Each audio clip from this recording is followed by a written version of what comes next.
আসসালামু আলাইকুম ওয়া রাহমাতুল্লাহি ওয়া বারাকাতুহু। আপনারা কেমন আছেন? আলহামদুলিল্লাহ, আল্লাহ তাআলা আমাদেরকেও ভালো রেখেছেন। আমি অনুরোধ করব যারা উঠাউঠি করছেন মেহেরবানি করে বসে যান, যারা বাইরে আছেন সকলে ভিতরে চলে আসেন।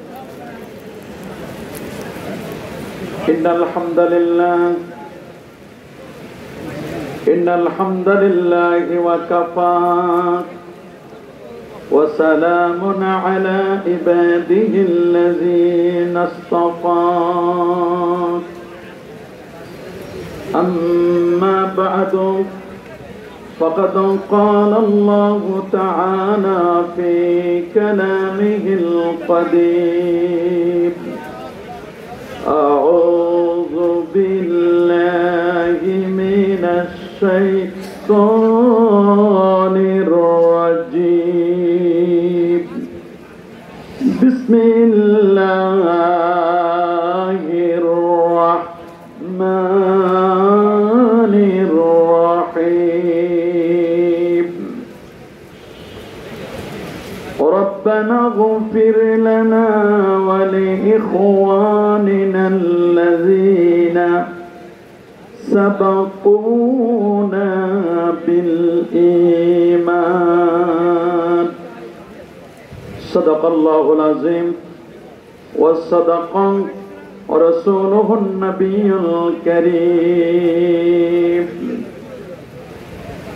إن الله وملائكته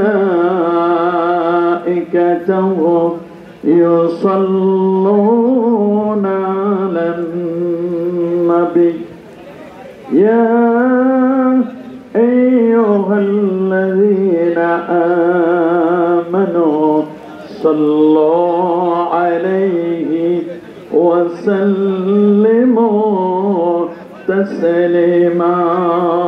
صلى الله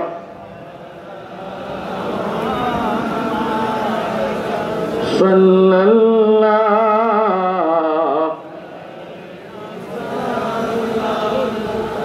صلى الله صلى الله. بلغ العلا بكماله كشف الدجى بجماله حسنت جميع خصاله. صلوا जाकुनी के सामने चेहरा दिखा लेना मुझे, सीना पे दस्ते करम रखे निभा लेना मुझे. बलागल औला कशफत दुजा बिजमालिही हसनत जमीउ. सल्लो बातिल से दबने वाले ऐ आसमान ही हम सोबर कर चेका है तो इम्तिहा हमारा. बलगल औला कशफत दुजा हसनत जमीउ. सल्लो अल्लाहुम्मा सल्ली व सल्लिम व बारिक अलैहि. सरसिना शरीफेर मरहुमे सालेस আমাদের পীর কিবলা মুর্শিদ কিবলা বাহরে শরিয়ত শাহ সুফি মুহিবুল্লাহ রহমতুল্লাহ আলাইহির প্রথম ইন্তেকাল বার্ষিকী উদযাপন উপলক্ষে আজকের এই বিশেষ তালিমি জলসা 2025 আজকের এই মুবারক মুতাবাররক মাহফিলের সদ্দাবাজন সদরে আঞ্জুমান আমিরে শরিয়াত আমিরে তরিকত सरसीना शरीफের গদিনিশিন আলা হযরত পীর সাহেব হুজুর কেবলা মদজিদুল আলী सरसीना শরীফের ছোট হুজুর কেবলা মদজিদুল আলী सरसीना শরীফের দূর ও কাছ থেকে আগত শ্রদ্ধাভাজন পীর ভাই মুহিব্বিন প্যারে হাজিরিন, প্রথমে শুকর গুজার করছি সে মহান মনিবের দরবারে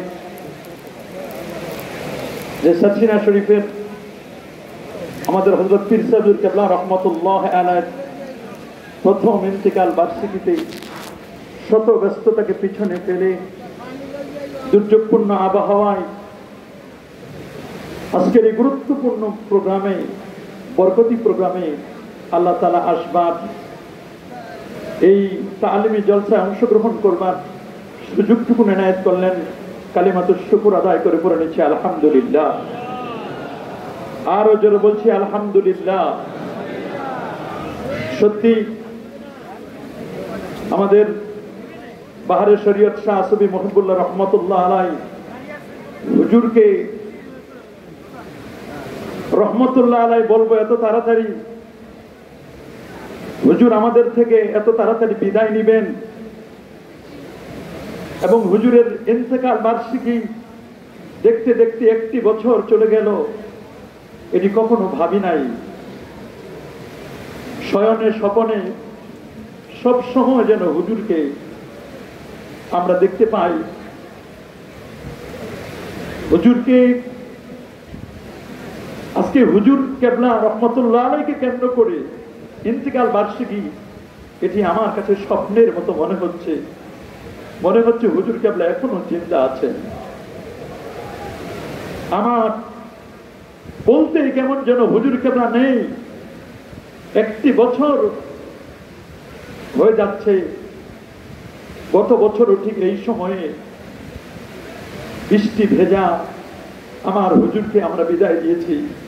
আজ দেখতে দেখতে একটি বছর। আল্লাহর ওলিদের ইন্তেকালকে আমাদের স্মরণ করতে হয়। সাবিহুর রাসূল হযরত আব্দুল্লাহ ইবনে ওমর রাদিয়াল্লাহু তাআলা আনহুমা তিনি বলেছেন, প্যারা নবী রাসূল করিম সাল্লাল্লাহু আলাইহি ওয়াসাল্লাম ইরশাদ করেন, উযকুরু মাহাসিনা মাউতাকুম, উযকুরু মাহাসিনা মাউতাকুম, তোমরা মৃত ব্যক্তিদের উত্তম বিষয়গুলো আলোচনা করো। আর আমরা এমন একজন আল্লাহর ওলির আলোচনা করছি, তার যে কত উত্তম বিষয় রয়েছে। যিনি ছিলেন একজন মুজাদ্দিদি জামাত, যিনি ছিলেন একজন আহলে কাশ। আল্লাহু আকবার। এই স্টেজে এখন বলতে আর কোনো বাধা নেই। দেশের পরিস্থিতি যখন খুব খারাপ ছিল, রাস্তাঘাট বন্ধ করে দেওয়ার মতো একটা সিচুয়েশন, রাস্তায় বোম্বিং করা হতো একটি সময় যখন পার হয়েছিল, আজ থেকে 8-10 বছর আগে। সদ্য মরহুম যিনি, আমি এখান থেকে আলোচনা করে হুজুর কেবলার কাছে গেলাম। হুজুর বললেন, খেয়েছো? আমি বললাম, হুজুর খাবার তো সুযোগ হয় নাই, আলোচনা করে সরাসরি আপনার কাছে এসেছি। হুজুর কেবলা রহমতুল্লাহ আলাইহি হুজুর বললেন, খাবার আসতেছে, আমিও তো খাই নাই। হুজুর কেবলা খেলেন, পাশে বসাই হুজুর কেবলা খাওয়ালেন। বললাম, হুজুর আগামী কালকে তো জুমার দিন, আমাকে চলে যেতে হবে, জুমার নামাজ পড়াতে হবে। হুজুর চক্ষু বন্ধ করলেন। চক্ষু বন্ধ করার পরে বললেন, আগলঝাড়া বরিশালে রাস্তা বন্ধ, অমুক অমুক জায়গায় রাস্তা বন্ধ, তুমি কিভাবে যাবে? কয়েকটি জায়গার কথা হুজুর বললেন। হুজুর বললেন, আরেকটু অপেক্ষা করো। আমি হাতে ঘড়ি নিয়ে 47 মিনিট অপেক্ষা করার পরে হুজুর একটু চোখ খুলে বললেন, এখন রাস্তা ক্লিয়ার হয়েছে, সাবধানে যাও, চলে যাও, তুমি এখন রওনা করো। আমি রওনা করলাম। রওনা করে যেতে যেতে যেতে যেতে যেতে যেতে ফজরের আগ মুহূর্তে ফেরিঘাটের কাছাকাছি যখন যাচ্ছি, হুজুর কেবলা এখানে বিদায় দিয়ে হুজুর ঘুমিয়ে পড়লেন। ঘুমিয়ে পড়ে ঘুমের মধ্যে 2-2.5 ঘন্টার পরে হুজুর ঘুমের মধ্যে বলতেছে, উসমান তোমার গাড়ির কি অবস্থা? গাড়িতে ট্রাকের নিচে যাচ্ছে। বারবার হুজুর কেবলা এখানে উসমান উসমান করে ঘুমের মধ্যে বলতেছে। মুনির ভাই আর আব্দুল নূর ভাই তারা দুজনে বললো, হুজুর মানে উসমানকে তো আপনি একটু আগে বিদায় দিলেন, সে তো চলে গেছে হুজুর, আগামীকাল জুমার নামাজ। ওই চলে গেছে তো ওর গাড়ি যে ট্রাকের নিচে পড়তেছে। আমি ঘুমের মধ্যে গাড়ির পিছনে, আমি তখন ড্রাইভারকে বললাম, এই কি অবস্থা? বলছে আমার একটু ঘুম এসেছিল, গাড়ি তো ট্রাকের নিচে যাচ্ছে না, আপনি আমাকে ধমক দেওয়াতে। আমি বলে, বেটা আমি তো ধমক দেয় নাই, ধমক তো শুনছি না দরবার থেকে, আমার হুজুর কেবলা দিয়েছে।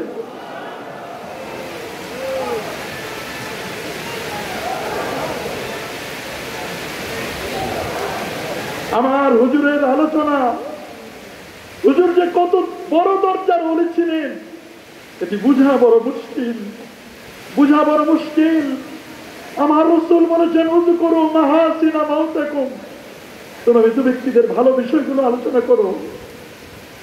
আপনারা দেখলে অবাক হবেন, আগেও আমি বলেছি, হুজুরের ইন্তেকালের পরও আবারও বলছি, আমার কামেল পাশ করার পরও আমার মুখে কোনো দাড়ি ছিল না। আমার যারা বন্ধু বান্ধব আছে এবং এখানে এখানে প্রথম আমার খেদমত করার সুযোগ হলো, তাও আমি সারসিনার মাহফিলে পুরান স্টেজের ওই কোনায় বসে আমি দোয়া করছি, আল্লাহ একদিনের জন্য হলেও সারসিনা দরবারের খেদমত যেন করতে পারি, শিক্ষকতার একটি দিনের জন্য হলেও যেন আল্লাহ খেদমত করার তৌফিক দেন। উদ্দেশ্য ছিল এটা, যখন হুজুর কেবলা বলবে এই দরবারে যারা খেদমত করেছে তাদের কাতারের সাথে যেন আমিও কমপক্ষে পিছনে হলেও দাঁড়াতে পারি, এটুকু ছিল আমার আশা। আমি দাখিল পরীক্ষা দিয়ে এই দরবারে এসে এমন একটি সময় এসেছিলাম, আমি নিজের ইচ্ছায় আসি নাই। দাখিল পরীক্ষা দেওয়ার পরে যখন ঘুমিয়েছিলাম, হুজুর আমাকে বলছে, পরীক্ষা শেষ হয় নাই, আর কবে? আমি বললাম, হুজুর আসতেছে, আর কবে? পরীক্ষা দেওয়ার পরে আর রেজাল্টের অপেক্ষা করি না, আমি চলে এসেছি। হুজুরের কাছে এসে যখন দেখা করলাম, হুজুর বললো, আসছো? আমি বললাম, হুজুর আপনি তো গতকালকে আসতে বলছেন, এই জন্য তো আমি আসছি। হুজুর বললেন, দারুল উলুম মাদ্রাসায় ভর্তি হও। মাদারের উপরে আমার সিট হলো, দারুল উলুম মাদ্রাসায় ভর্তি হলাম। দীর্ঘ কয়েক মাস পর্যন্ত শুধু ইট, কয়েকটি ইটের উপরে মাথা দিয়ে, আমি কোনো বালিশ আনি নাই, কোনো কাঁথা আনি নাই, সারাক্ষণ মাজারে থেকে ওইখানে আমি কয়েকটা ইটের উপরে 1-1.5 ঘন্টা যতটুকু ঘুমানোর সুযোগ ছিল ঘুমিয়েছি। একটানা 7 বছর, 6 বছরের উপরে প্রায় 7 বছর আমি একদিনের জন্য বাড়িতে যাই নাই।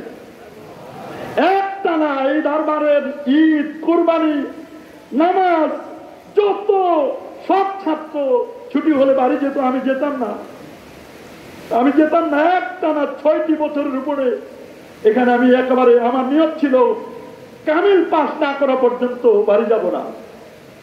আল্লাহর মেহেরবানি, হুজুর কেবলা, আমি যখন এখানে হুজুর আমাকে খেদমতের সুযোগ দিলেন, আমার মুখে কোন দাড়ি নাই, ছাত্ররা শুধু ভাই ভাই করে বলে, কেউ নাম ধরেও বলে দাড়ি নাই, হুজুরের মতো দেখতে মনেও হয় না, একেবারে চিকনা চাকনা। আমি একদিন হুজুরকে বললাম, হুজুর আমার মুখে তো দাড়ি উঠতেছে না, গোফ উঠে না, হুজুর আপনি একটু দোয়া করে দেন। তো হুজুর আমাকে বললেন, তুমি সার দাও দাড়িতে, আমাকে বললেন যে সার দাও। আমি বললাম, হুজুর কোন সার দিব? আমি একটু মজা করি, ইউরিয়া সার দিব না পটাশ দিব না কি দিব? হুজুর বললো, ওই সার না, তুমি লিল্লা বডিকে মান্নত করো। আমি বললাম, হুজুর তখন আমাদের হাদিয়া মাদ্রাসায় বেতন পাইতাম 3200 টাকা, 3200 টাকা বেতন এখানে। এই যে এই অল্প টাকার বেতনে আমি তখন বললাম যে, হুজুর বেতন তো পাই সর্বোচ্চ 3500-3200, কত মান্নত করবো? আমি বললাম, হুজুর আমি 5000 টাকা দিব, এটা নিয়ত করলাম। হুজুর বলে, কাছে আসো। হুজুর তখন হাত দিয়ে এই পাশে একটা শর্তাই দিলেন, এইভাবে একটু নাড়া দিলেন, এই দিক থেকে একটা নাড়া দিলেন, 2 দিক থেকে 2টা নাড়া দিছে। দাড়ি যখন হয়েছে আমি মিলাই দেখছি 2 দিকে লাগছে, এই জায়গায় মাঝখানে এসে লাগে নাই, মাঝখানে একটা দাড়িও উঠে নেই। আল্লাহু আকবার! আল্লাহর ওলিদের কারামাত বাহিরে যাওয়ার দরকার নাই।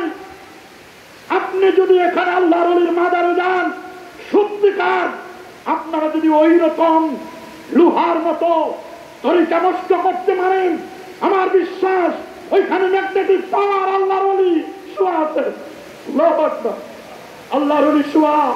আপনি যদি ওই রকম পাওয়ারফুল হতে পারেন, সালাম দিলে আল্লাহর ওলি আপনার সালামের জবাব দিবে। আল্লাহু আকবার বলে। যদি বিশ্বাস না হয়, এগুলো অন্য কাউকে জিজ্ঞাসা করার দরকার নাই। এই দরবারের বহু মানুষ আছেন যারা এখানে গেলে সালাম দিলে এখনো মোবাইলে যেমন কথা বলা যায়, হুজুর কাবলার সাথে ওই রকম কথা বলা যায়। আল্লাহু আকবার, আর যেন আল্লাহু আকবার। ইন্না যিকরিল আউলিয়া ইন্না যিকরিস সালিহিন তানজিলুর রাহমান। ইহয়া উলুমুদ্দিন কিতাবের ২য় খণ্ডের ২১১ পৃষ্ঠার মধ্যে ইমামে গাযালি রহমাতুল্লাহ আলাইহি বলেছেন, আজকে ইমাম গাযালির দর্শন আছে, রাহ গয়া রুসমে আজা রুহে বেলালি নহরায়া, ফলসফা রাহ গয়া তালকিনে গাযালি নহরায়া। রসম রয়েছে আজানের বটে, আজানের রুহ বেলাল নেই, ফলসফা আছে প্রাণহীন করে, আল গাযালির কথাই পায়। সব তো রয়েছে, কিন্তু ইমাম গাযালির দর্শন, হযরত বিলাল রাদিয়াল্লাহু তাআলা সেই অ্যাপ্লিকেশন আর নেই, আর নেই। সর্বশেষে আমার হুজুর কেবলার যে কত কারামত, কত কাশ, আজকে তো একদল মানুষ এগুলোকে বিশ্বাস করতে চায় না। কি বলেন, আছে না? কি বলেন, আছে কিনা? একদল মানুষ বের হয়েছে যারা কাশফ কারামত এগুলো বিশ্বাস করতে চায় না। আমি মনে করি এদের এলেন গলার উপরে মাথায়, এদের এলেন। মনে রাখবেন, মনে রাখবেন, এলেমের রাজধানী ২টা। বলেন বাবা, এলেমের রাজধানী কয়টা? সবার মুখে হাত তুলে দেখান, এলেমের রাজধানী কয়টা? আল্লাহু আকবার বলেন। একটা রাজধানী হলো এই যে মাথা, ব্রেন, এই ব্রেন, এটা হলো একটা রাজধানী। আমাদের ব্রেইনে মগজের ওজন 3 পাউন্ড 1.5 কেজি। এখানে প্রায় 25 লক্ষ জিবি মেমোরি কার্ড আল্লাহ দিয়েছেন, প্ল্যান। এটা আপনি এই মেমোরি কার্ড থেকে ফুল করতে চাইলে 25 লক্ষ জিবি এই মেমোরি কার্ড আপনি ফুল করতে কেমন আপনার কাগজ লাগবে। বিজ্ঞানীরা বলছে এই সারসিনা দরবার থেকে নিয়ে A4 সাইজের একটা কাগজ স্তূপ দিতে দিতে দিতে দিতে আপনি যদি চন্দ্র, সূর্য, গ্রহ, নক্ষত্র, Neptune, Pluto, galaxy, milky, nova, supernova, Proxima central, Andromeda galaxy থেকে শুরু করে নিয়ে ওই প্রথম আকাশ, দ্বিতীয়, তৃতীয়, চতুর্থ, পঞ্চম, ষষ্ঠ, সপ্তম আকাশের পর সিদরাতুল মুনতাহার পরে 70,000 নূরের পর্দার পরে আরশ পর্যন্ত স্তূপ দেন। ওই কাগজ, ওই কাগজগুলো খালি থেকে যাবে, তবু আপনার ব্রেনের মেমোরি কার্ড আপনার ফুরাবে না। আল্লাহু আকবার বলেন। মনে রাখবেন, মানুষের জ্ঞান অর্জনের 2টো রাজধানী। একটা রাজধানী হলো ব্রেন। বলেন, একটা রাজধানী কি? আমি বলবো ব্রেনের নিজস্ব কোনো ক্ষমতা নাই। ব্রেন চলে 5 ইন্দ্রিয়ের দ্বারা। বলেন বাবা, ব্রেন চলে কি দিয়ে? আমার দিকে তাকান, ব্রেন চলে কি দিয়ে? আপনি যদি ব্রেনকে জিজ্ঞেস করেন, ব্রেন বলো, সালিহ সাহেবের হাতে যে টিস্যুটা, যদি ব্রেনকে জিজ্ঞেস করেন, ব্রেন তুমি বলো তো সালিহ সাহেবের হাতে এটা কি? ব্রেন বলবে সালিহ সাহেবের হাতে এটা কি? এটা আমি বলবো আমাকে 30 সেকেন্ড সময় দাও। ব্রেন তখন টেলিফোন করবে চোখের কাছে। বলেন, ব্রেন টেলিফোন করবে কার কাছে? ব্রেন তখন টেলিফোন করবে চোখের কাছে। আচ্ছা চোখ বলো তো সালিহ সাহেবের হাতে কি? চোখ এবার বলবে সালিহ সাহেবের হাতে একটা টিস্যু এবং এটার কালার সাদা। চোখ তখন টেলিফোন করে বলে দিবে ব্রেনকে যে তুমি এখন ডেলিভারি দাও যে এটা টিস্যু এবং এটা সাদা। এটা চোখ দিয়ে কিন্তু ব্রেন হেল্প নিল, সহযোগিতা নিল। যদি আপনি ব্রেনকে জিজ্ঞেস করেন, রে ব্রেন বলো তো সালিহ সাহেবের হাতের টিস্যুটা এটা কি উইথ পারফিউম নাকি উইদাউট পারফিউম? এটার কি কোনো ঘ্রাণ আছে নাকি ঘ্রাণ নাই? ব্রেন বলবে এটা আমার কোনো ক্ষমতা নাই। আমি নাকের কাছে জিজ্ঞেস করি, নাকের থেকে হেল্প নিয়ে তারপর বলবে যে এটার মধ্যে ঘ্রাণ আছে কি ঘ্রাণ নাই। এটা ব্রেন তখন নাকের কাছে টেলিফোন করবে। আল্লাহু আকবার বলেন। যদি ব্রেনকে জিজ্ঞেস করেন যে সালিহ সাহেব যে আলোচনা করতেছে এই আলোচনাটা এটা কি শোনা যাচ্ছে কি শোনা যাচ্ছে না? ব্রেন বলবে তুমি থামো, অপেক্ষা করো। আমি কানের কাছে জিজ্ঞেস করি, চক্ষু, কর্ণ, নাসিকা, ত্বক, কি হবা? ব্রেনকে যদি জিজ্ঞেস করো যে মধু মিষ্টি না টক, ব্রেন বলবে আমার এটা ক্ষমতা নাই, আমার নিজস্ব কোনো পাওয়ার নাই। আমি আগে জিহ্বাকে জিজ্ঞেস করি, মধু জিহ্বায় দিয়ে তারপর জিজ্ঞেস করি মধুটা টক না মিষ্টি। তাহলে ব্রেন হেল্প নেয় পঞ্চ ইন্দ্রিয়ের দ্বারা। পাঁচটা ইন্দ্রিয় ছাড়া ব্রেন চলতে পারে। যদি আপনি কলবকে জিজ্ঞেস করেন, আল্লাহু আকবার বলেন, যদি আপনি কলবকে জিজ্ঞেস করেন, কলবের তালা হারাতে হবে। সেই কোরআন বলছে কুল হুয়াল্লাযী আনশাআকুম ওয়া জাআলা লাকুমুস সামাআ ওয়াল আবসারা ওয়াল আফইদাতা ক্বালীলাম মা তাশকুরুন। কুল হুয়াল্লাযী আনশাআকুম وجعل لكم السمع والأبصار والأفئدة قليلا ما تشكرون। আমার আল্লাহ শুনবার জন্য দুটো কান দিয়েছেন, দেখবার জন্য ভিজনের জন্য দুটো চক্ষু দিয়েছেন, আর ইন্টেলেকচুয়াল পাওয়ার অ্যানালাইসিস করবার জন্য আল্লাহ তাআলা দিয়েছেন কলব। আল্লাহু আকবার। আমার হুজুর কেবলা এবং বর্তমান হুজুরও মরহুম হুজুর যখন এখানে জিকির করাতেন, আমার মনে হচ্ছে পুরো স্বরূপকাঠি না, পুরো পিরোজপুর, পুরো বরিশাল বিভাগ মনে হয় হুজুরের সাথে জিকির করছে। আল্লাহু আকবার। আমরা মাঝে মধ্যে গাড়িতে মরু হুজুরের জিকির ছেড়ে দিয়ে মাঝে মধ্যে আমরা তসবিহ নিয়ে গাড়ির মধ্যে জিকিরের সবক কষ্ট করি। আমার কাছে মনে হচ্ছে গাড়ি না, মনে হয় হুজুর সরাসরি মনে হয় ফায়েজ দিচ্ছে। আল্লাহু আকবার। মনে হয় সরাসরি। এটা বলার ভাষা নাই। হুজুরের কণ্ঠ শুনলে একটা আলাদা সিস্টেম। আমার হুজুর কেবলার চাহুনি, হুজুরের চাহুনি। আমার শেষ দেখা গত হজ্জের মানে কথা বলা হজের সময়, আল্লাহু আকবার, হজের সময়, গত বছরের হজ, এবছরের হজ না, গত বছরের হজ্জে যাওয়ার আগে হুজুর কেবলা প্রচন্ড অসুস্থ। হুজুরের একজন খুব আপনজন আত্মীয় এসেছে দেখা করার জন্য। এই সুবাদে আমাদের দেখা, নাহলে দেখা করা নিষেধ।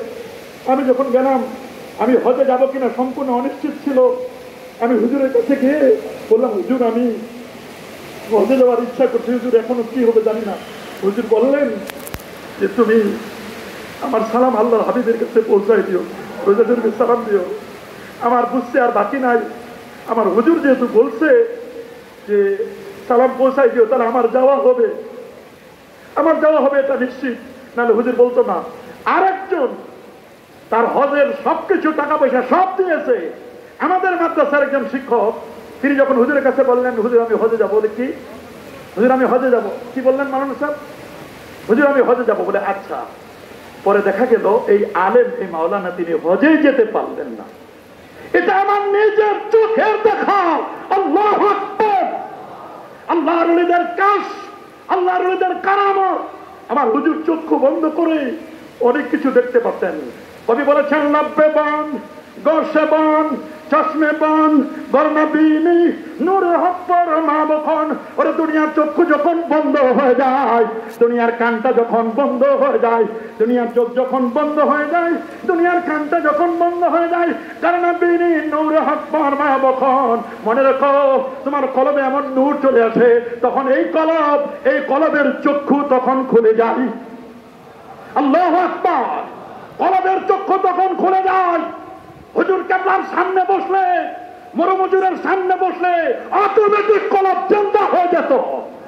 আল্লাহু আকবার। কলব জিন্দা হয়ে যেত। বহু মানুষ সাক্ষী, হুজুরের সামনে গেলেই কলব জারি হয়ে যেত। আল্লাহু আকবার। আকীদার ব্যাপারে হুজুর যেমন স্বচ্ছ আকীদা, বহু মাসআলা মাসাল জিজ্ঞেস করেছি যেগুলো হাজার কিতাব খুলেও আমরা পাই নাই। হুজুরকে তাকে জিজ্ঞেস করেছি, হুজুর চক্ষু বন্ধ করে উত্তর দিয়ে দিয়েছেন।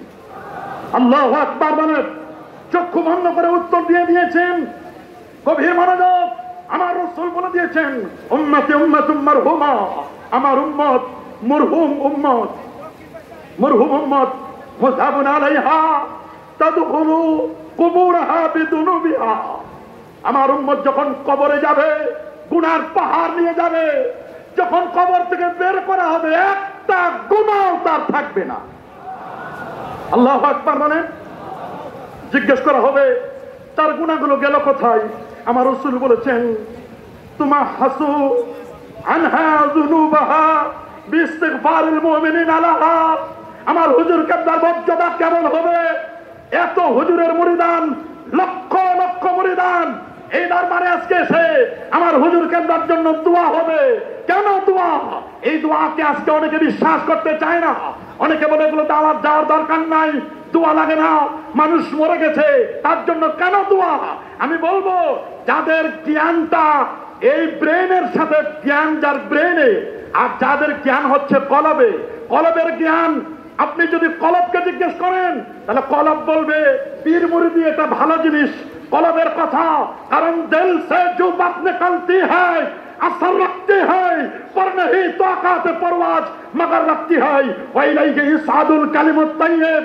দিল থেকে যখন কোন বক্তব্য আসে এটা আর পৃথিবীর মধ্যে সীমাবদ্ধ থাকে না, এটা আর সাদিন পর্যন্ত পৌঁছে যায়। আল্লাহু আকবার বলেন। আমার হুজুর কেবলা যখন কথা বলতেন তখন এত দেল দিয়ে, এত দরদ দিয়ে কথা বলতেন। আজকের সমাজে ফিতনা, ফাসাদ, বিপর্যয়, হত্যা, জিজ্ঞাসা, মারামারি, কাটাকাটি, সহযোগিতার পরিবর্তে আজকে প্রতিযোগিতা চলছে। এর পিছনে কারণ আলেম ওলামাদের মধ্যে আজকে এত দ্বিধা দ্বন্দ্ব, এত কলহ, মারামারি, এত মাযহাবের ইখতিলাফ, এত মাসলা মাসাইল ইখতিলাফ। এর পিছনে কারণ হলো একটা, মনে রাখবেন, যারা ব্রেন থেকে কথা বলে, ব্রেন কথা বলে, ব্রেনের কথার মধ্যে ভুল হয়।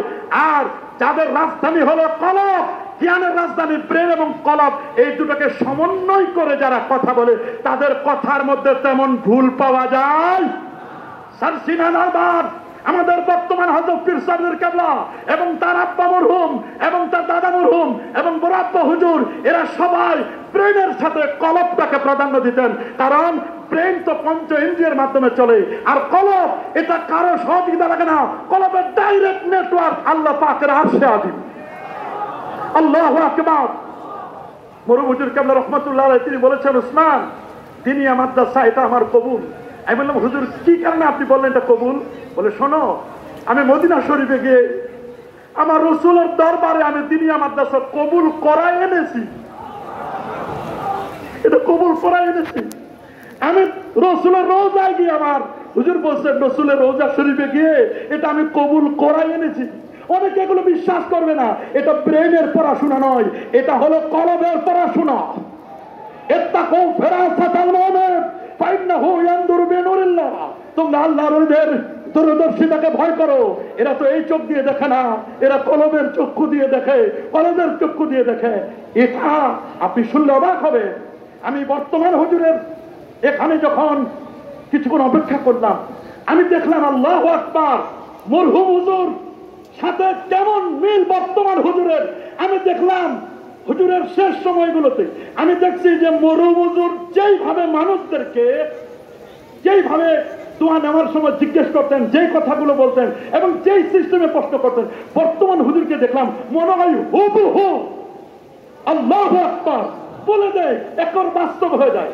একজন আসছে যে হুজুর আমি বিদেশে যাব, বিদেশে যাব হুজুর, আমি বিদেশে যেতে চাই, ইতালিতে যেতে চাই, হুজুর দোয়া করেন। হুজুর বলেন আপনি অবৈধ পন্থায় যাচ্ছেন।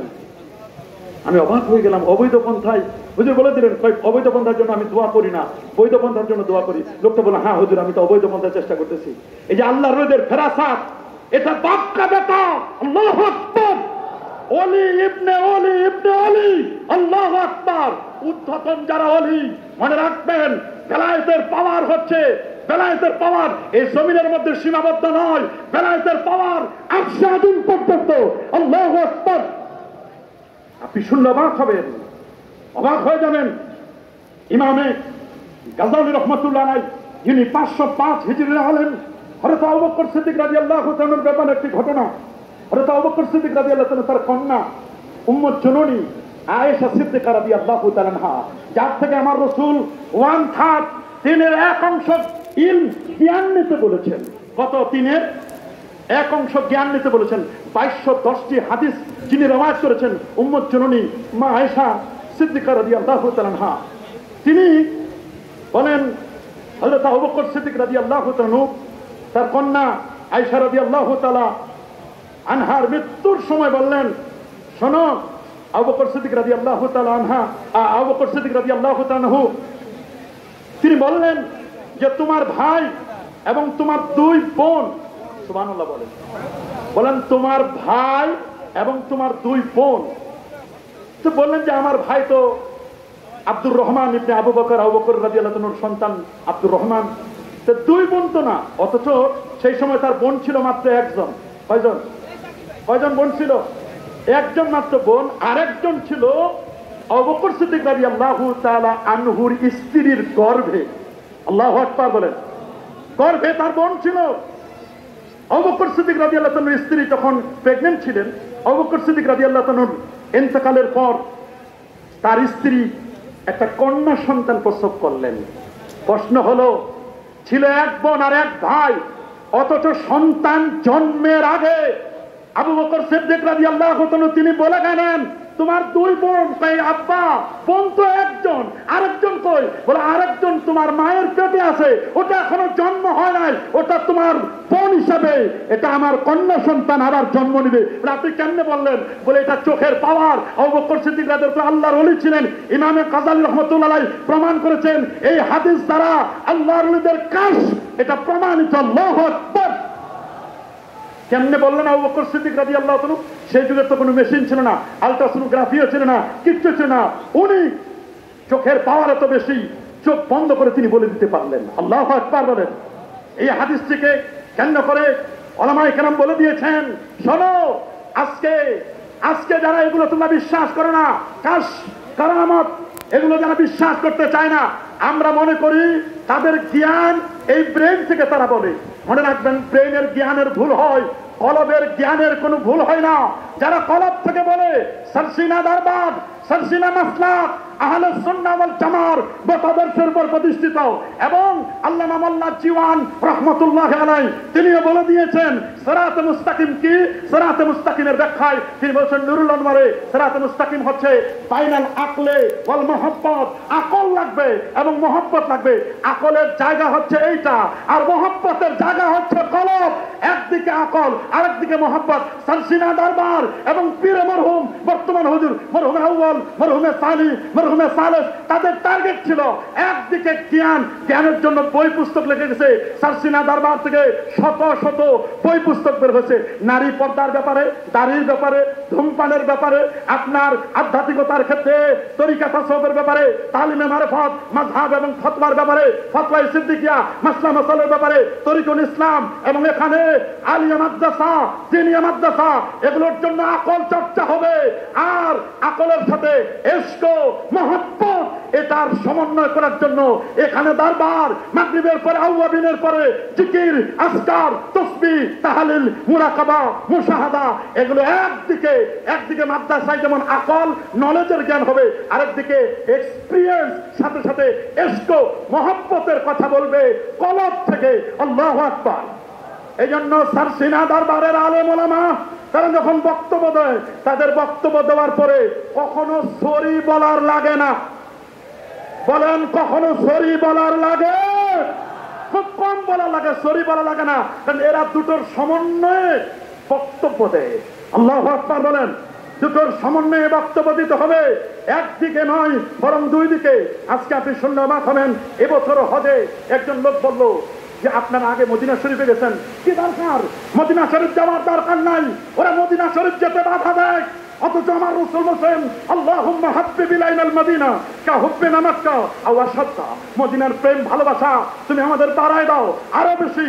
আল্লাহ, তুমি মদিনাকে, মক্কা শরীফকে যেভাবে ইব্রাহিম নবীর দুয়ার বদলতে তুমি এটাকে হেরেম শরীফ বানিয়েছো, আল্লাহ মদিনা মনোয়ারকে আমি রাসূলুল্লাহর দুআয় তুমি এটাকে বরকতময় করে দাও। আমার নবী যেখানে মদিনা শরীফের জন্য দোয়ার কথা বলেছেন এবং আল্লাহুম্মা জাআলিল মদিনা দাফাই মা জাআলতা বিমক্কা মিনাল বারাকা, মক্কাকে আরো চৌগুণ বরকত তুমি দান করো।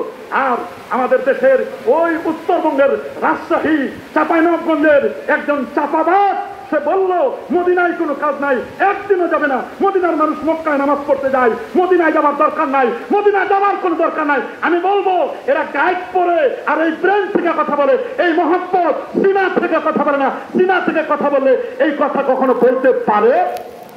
কি বলেন, পারে নাকি? আরো যারা বলেন